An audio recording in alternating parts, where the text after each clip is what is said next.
Einstein uma vez falou de uma força que seria a força mais poderosa do universo. E a gente não está falando de relatividade aqui não. Será que Einstein falou isso mesmo? Ou será que isso é mais uma daquelas frases que a turma atribui a alguém famoso para dizer que para dar mais credibilidade? Meu nome é Leonardo Guerra e seja muito bem-vindo ao canal Juros sobre Juros.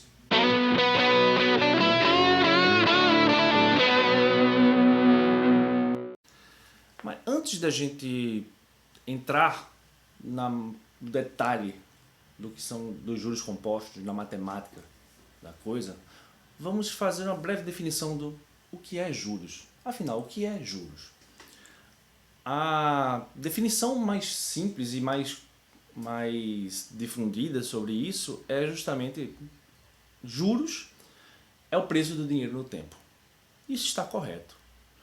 Porém, o Eduardo Gianetti, economista, ele escreveu um livro chamado O Valor do Amanhã.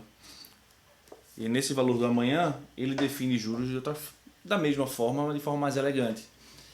Ele diz, o devedor ele antecipa um benefício para desfrute imediato e se compromete a pagar mais no futuro por aquele benefício que ele antecipou.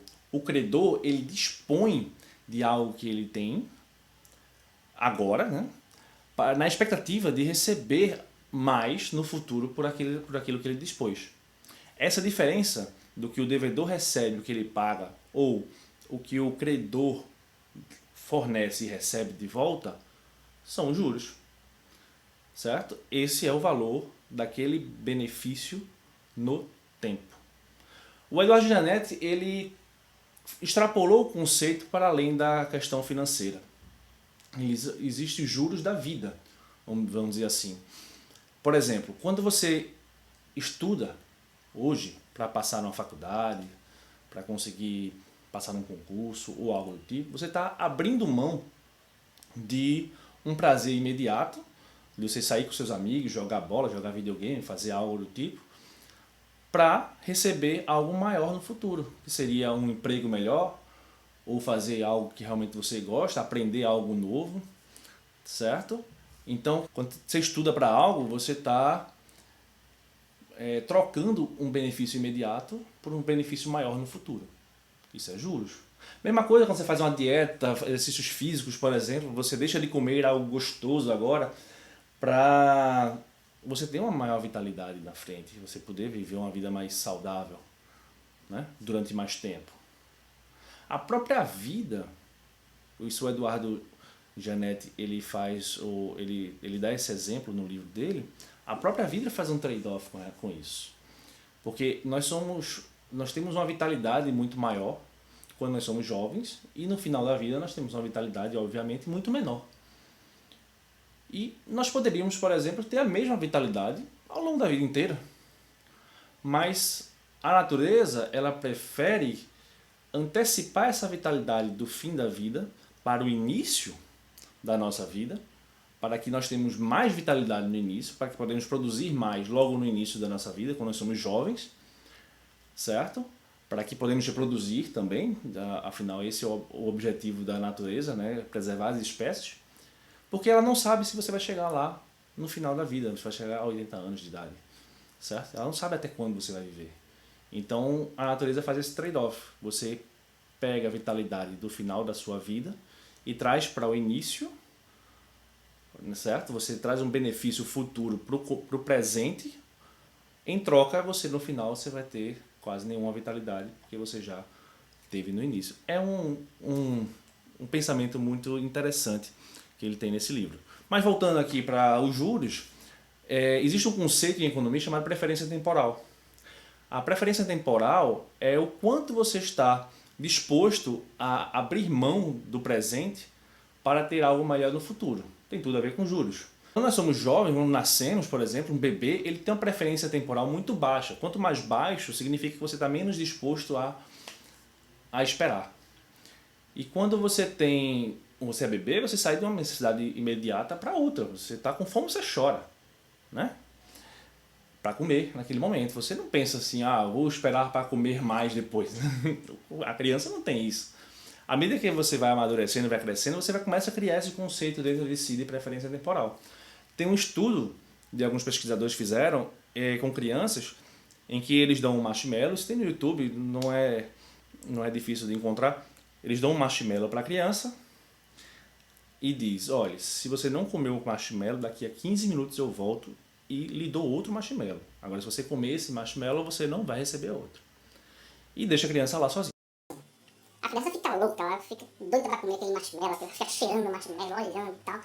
Algumas crianças, de fato, esperaram e receberam como recompensa outro marshmallow. Outras, não. Não resistiram e acabaram comendo aquele marshmallow e não receberam. Mostrando que algumas crianças já têm uma preferência temporal mais alta e outras nem tanto. Eles continuaram esse estudo ao longo da vida das pessoas para tirar algumas conclusões em relação aonde essas pessoas chegaram e tudo mais, mas não vamos entrar nesse detalhe, certo? Mas o economista austríaco Baumeister, ele justamente diz que a preferência temporal tem tudo a ver, ele é o conceito central dos juros. E aí ele define que os juros é o acréscimo em satisfação demandado pelos indivíduos em troca da espera. Ou seja, se você não gasta seu dinheiro hoje, deixa ele investido, obviamente, não vai deixar ele debaixo do colchão, tá?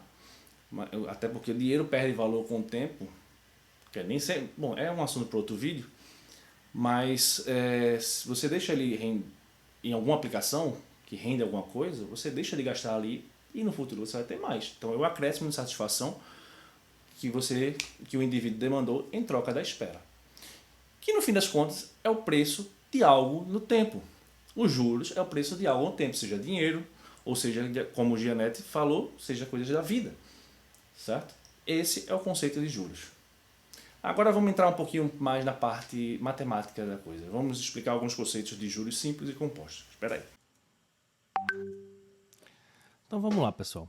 Os juros simples, eles incidem somente apenas sobre o valor inicial, enquanto os juros compostos, ele incide tanto sobre o valor inicial quanto sobre os juros anteriores, ou seja, incide juros sobre juros, tá?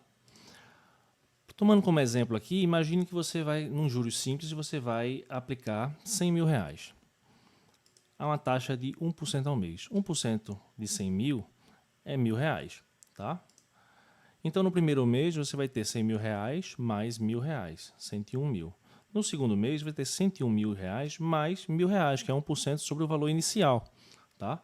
102 mil reais. No terceiro mês, 102 mil reais mais R$1.000, 103 mil reais, certo? E assim por diante. Ou seja, o juros simples ele se comporta como uma progressão aritmética. Pois é, você achou que não ia usar isso nunca na sua vida, né? Aposto que seu professor lá do ensino médio não falou sobre dinheiro, né? Mas enfim, a progressão aritmética, imagine o seguinte, é uma progressão genérica aqui, A0, A1, A2 até AN, certo? E a diferença do termo subsequente do termo anterior, ela é fixa, é uma soma de um valor R, vamos supor. Ou seja, A1 é igual a A0 mais R. A2 vai ser o A1 mais R, que é igual a A0 mais 2R. O A3, A2 mais R, igual a A0 mais 3R. E assim por diante, certo? Até que você chega no AN, que é seu último mês aí, vamos supor, e onde vai ser um A0 mais N vezes o R, tá? No nosso caso aqui, quem é R? R vai ser os juros aplicados, ou seja, o valor inicial vezes a taxa de juros que a gente utilizou, tá certo?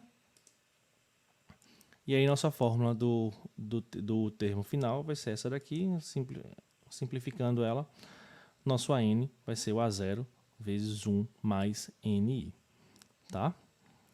Isso é uma formulazinha de juros simples.